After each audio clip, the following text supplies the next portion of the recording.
This weekend I had my first experience with free writing for our newsletter. Free writing itself is a technique where you write continuously for a set period of time without stopping to edit, revise, or correct anything.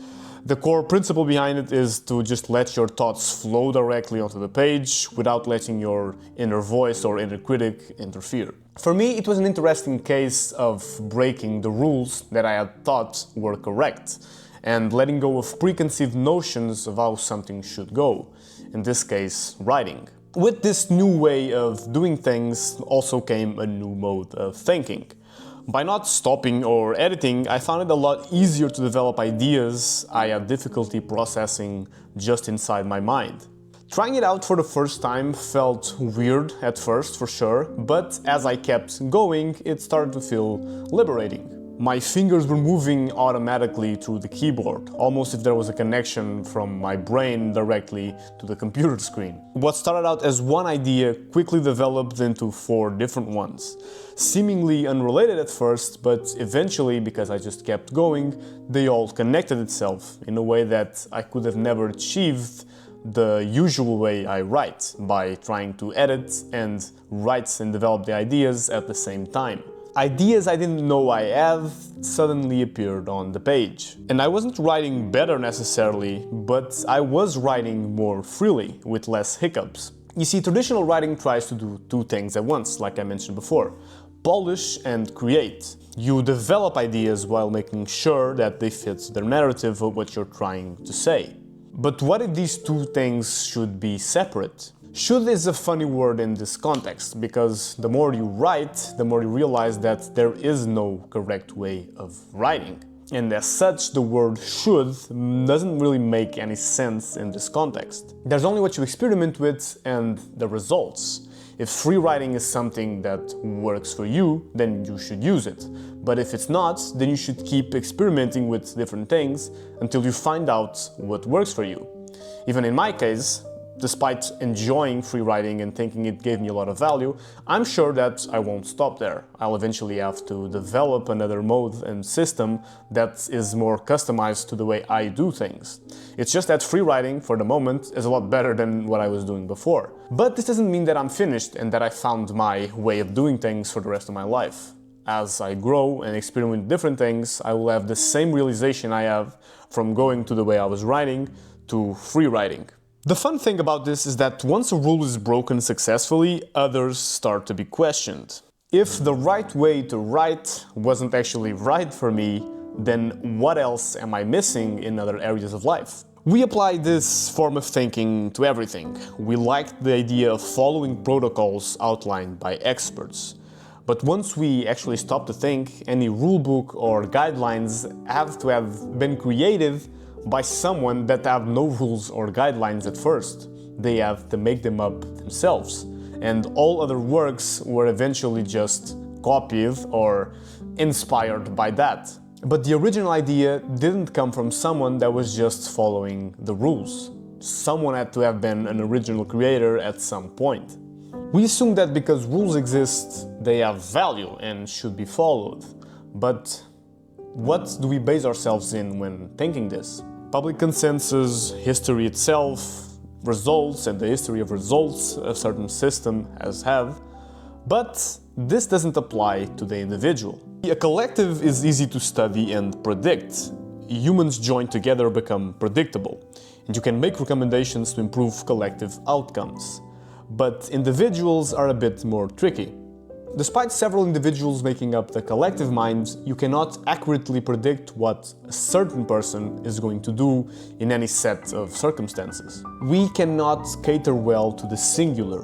The data that works for most can't be a prescription for all. You can never say you, this specific individual, should do things like this, because that would just be discarding a whole other universe of possibilities that could fit that person a lot better.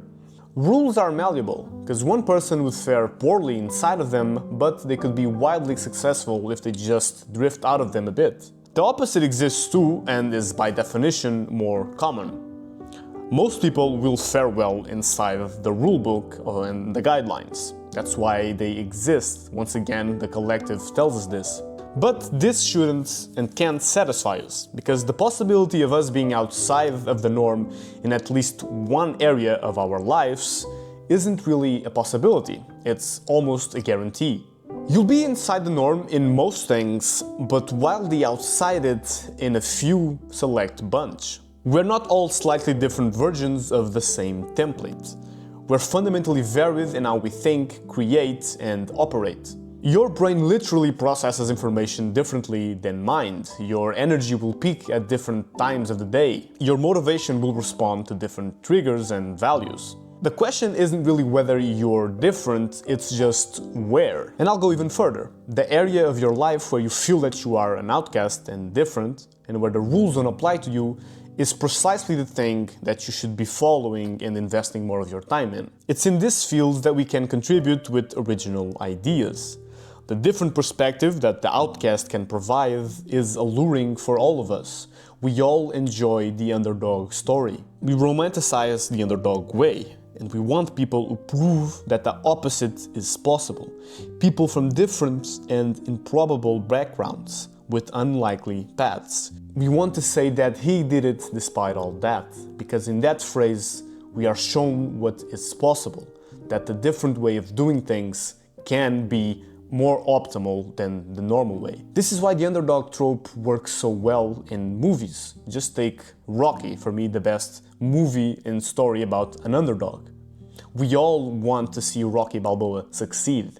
There's not one person that watching the movie doesn't feel like he should win, because he had it so much rougher and more difficult than Apollo Creed. It's a story as old as time that resonates because it proves that the rules aren't absolute, and it gives us permission to question the rules themselves.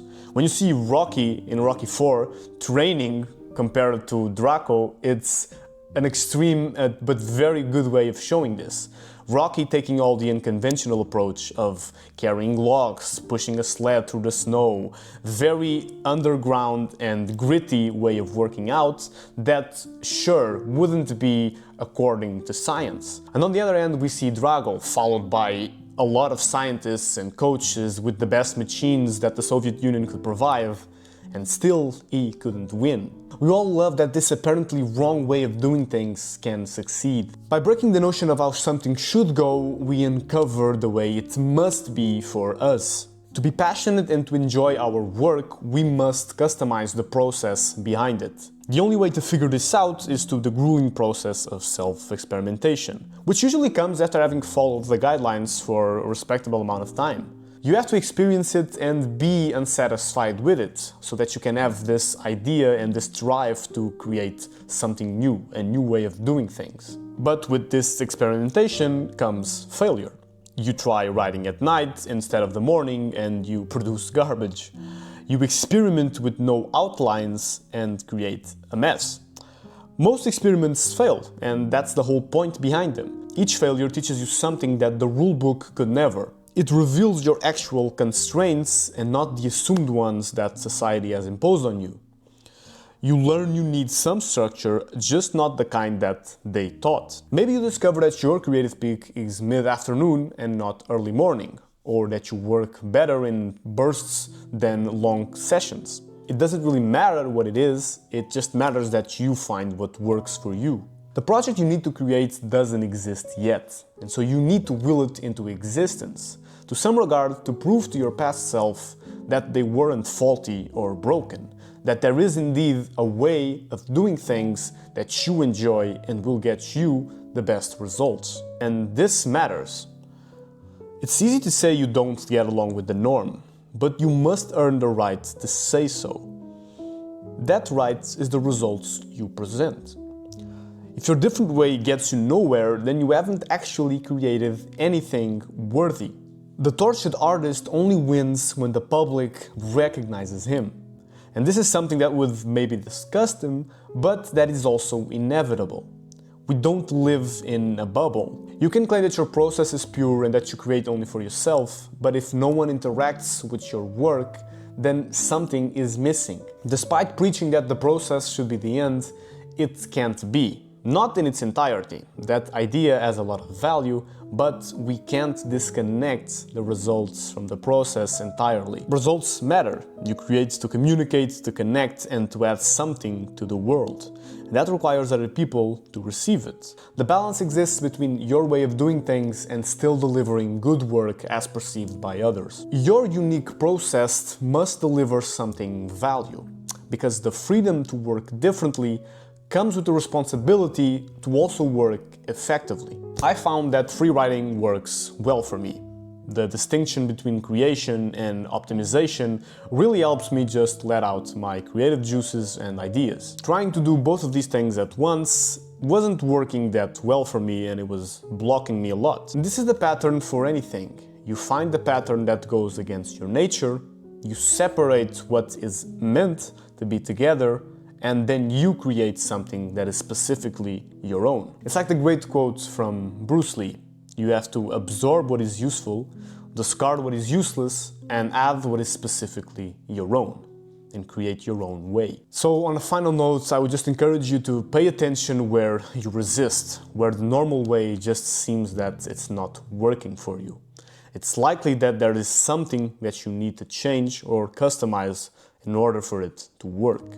And there's a lot of value in doing so. You'll know you found your thing when rules stop making sense.